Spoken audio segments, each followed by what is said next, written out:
செம்பருத்தி பூவே செம்பருத்தி பூவே உள்ளம் மல்லி போனாய் நினைவில்லையா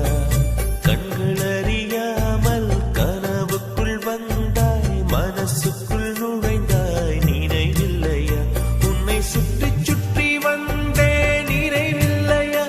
என்னை சுத்தமாக மறந்தே நினைவில்லையா அதை சொல்லத்தான் நினைக்கின்றேன் நான் சொல்லாமல் தவிக்கின்றேன் செம்ப